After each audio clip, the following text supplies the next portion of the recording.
Bonsoir, bienvenue sur Radio Sensation Normandie. Vous êtes dans le MAG 10 minutes pour en savoir un peu plus sur la vie culturelle et associative de notre territoire.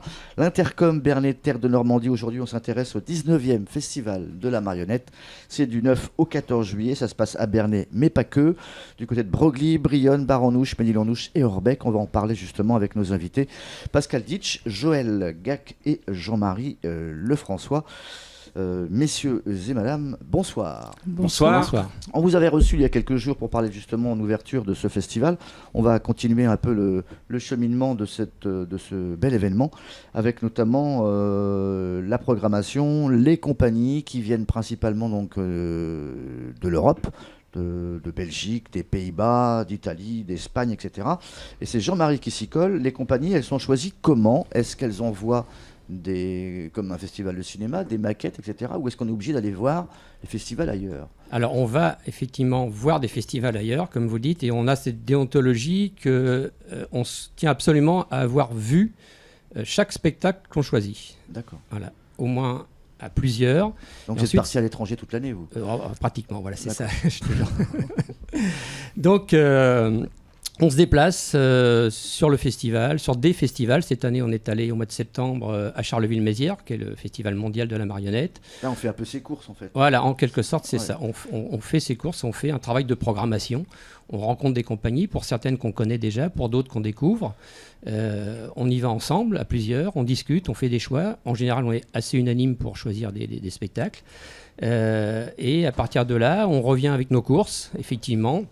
Et lors de réunions de commission, eh bien, on bâtit notre programmation pour arriver à ce qu'on a aujourd'hui, c'est-à-dire une vingtaine de compagnies qui, pour certaines, joueront un seul spectacle, mais pour d'autres, feront 18 représentations sur la semaine. C'est quoi ce critère, en fait ? Il ne faut pas que ça soit trop élitiste, faut que ça soit compris par le plus grand nombre, même par les enfants ?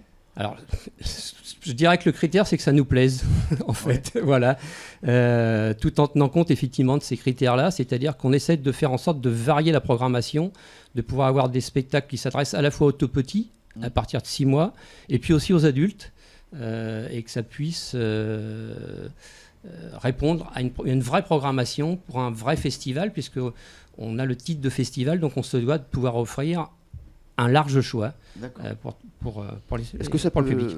Il peut y avoir de l'intellect dans la marionnette ? Est-ce que des fois on se creuse un peu l'esprit ? Oui, je crois que Jean-Marie, il a très bien résumé le propos, à savoir que on a des décisions qui sont collectives, on va voir les spectacles, on y met du sens à nos choix.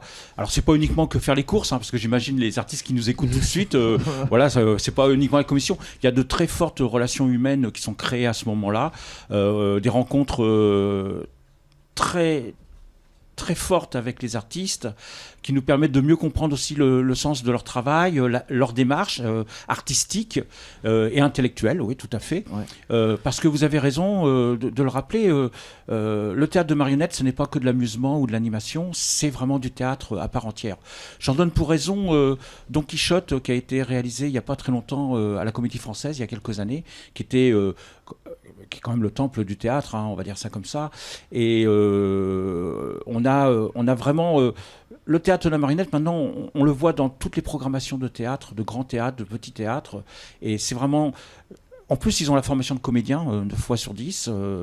Et en plus, ils ont cette spécificité-là, c'est d'offrir un spectacle au bout des doigts, au bout des mains, qui rencontre l'adhésion des publics, parce qu'il y a une vraie, je dirais, sensation, je vois Radio Sensation, une vraie sensation derrière, qui est très forte avec ces artistes et ces compagnies. Joël, c'est quoi les temps forts ? Il y a l'ouverture, et ensuite il y a des moments vraiment chauds où il faut... Je dis que le spectacle, il ne faut pas qu'on le rate, mais est-ce qu'il y a des moments où il ne faut vraiment pas rater ça ? Des spectacles qu'il ne faut pas rater. Oui. Aucun, il faut en rater D'accord. aucun. Il faut en rater Je aucun. m'attendais à cette réponse-là.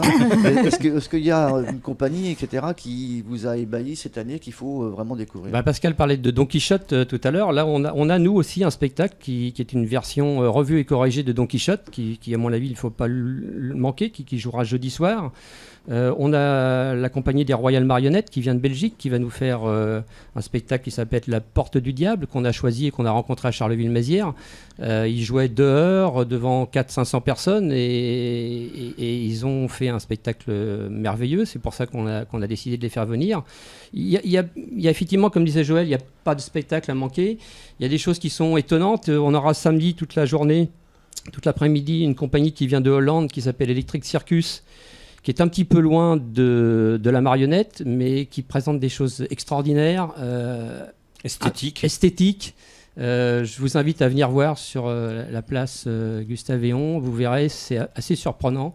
Ce sont des grosses têtes dans lesquelles on rentre sa tête. Je ne vous dis que ça. Venez, vous serez ébahis comme on l'a été. Le spectacle de marionnettes, là, on parlait de 300-400 personnes, mais c'est quelque chose d'assez intimiste. Tout à fait. Non, mais il faut pouvoir être prêt. Bien sûr.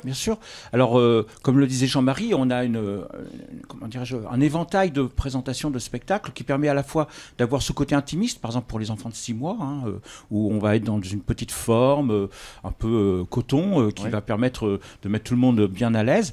Cette compagnie des Pays-Bas, justement, c'est un spectacle pour une personne, vous voyez. Et puis, on a des formes qui se présentent comme du théâtre forain et qui permet d'accueillir des centaines de personnes. Ce qui fait la qualité de ce festival, qui est reconnu comme d'autres festivals des arts de la marionnette, c'est que nous nous adressons à des compagnies professionnelles qui ont vraiment beaucoup travaillé sur leur spectacle et qui ont mis du sens à la fois artistique mais aussi relationnel avec les publics.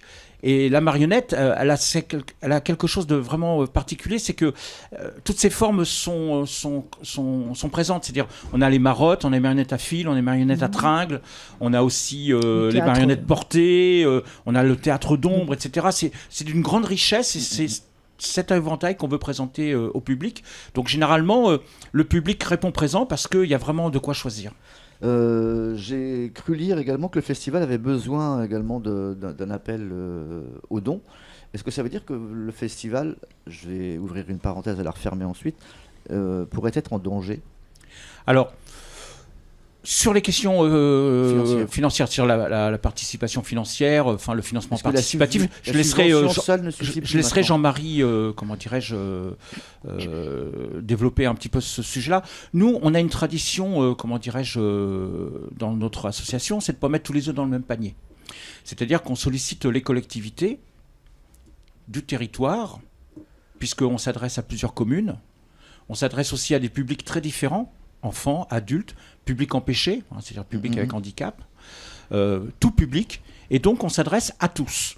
Et dans les financements, on a des financements publics, on a des financements privés, et on veut aussi montrer que on peut mettre de l'huile de coude dans la recherche de financement. D'accord. Voilà.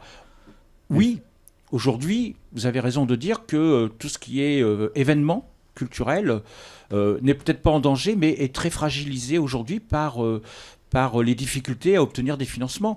Pourquoi ? Parce que les dépenses, elles augmentent. Je vais vous prendre quelque chose de très simple pour ne pas rentrer dans les détails. Les déplacements, il y a une dizaine d'années, on avait le diesel à 0,90. Aujourd'hui, on l'a à 1,40. Quand on a des compagnies, comme le disaient si bien Joël et Jean-Marie, qui viennent des Pays-Bas ou d'Espagne, etc., ça a un coût.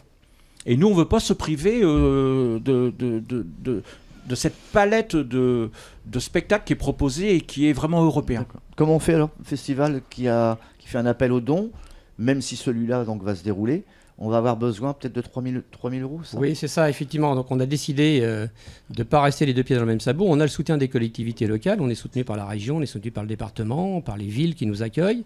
Mais on s'est dit aussi qu'effectivement, on pouvait peut-être retrousser nos manches et puis faire appel à quelque chose qui existe maintenant et qui est bien connu, qui est le financement participatif. Donc déjà l'an dernier, on a lancé un financement participatif qui nous a donné satisfaction. Qui nous a rapporté une petite somme d'argent qui est toujours la bienvenue, effectivement.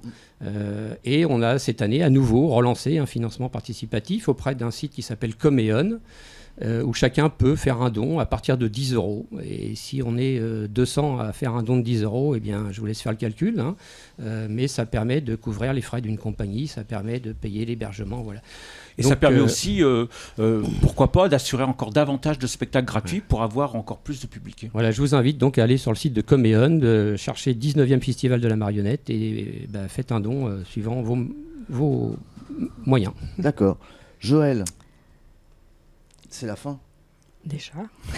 Donc vous allez nous rappeler la date Alors, lieu de oui. l'événement. Alors, donc du 9 au 14 juillet, sachant que les temps forts des spectacles, c'est à partir du mercredi 11 jusqu'au samedi 14. D'accord.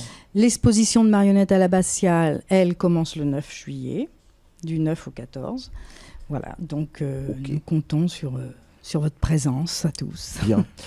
Merci d'avoir accepté notre invitation. Bon vent pour ce festival. Et puis, on parlera bien sûr très prochainement. Pascal Oui, juste, pas pour te couper, mais nous, on a une tradition dans notre amicale, parce que c'est une amicale laïque, le temps des cerises, c'est l'amicale. Eh bien, puisque c'est 26 juin, je crois, aujourd'hui, c'est le temps des cerises.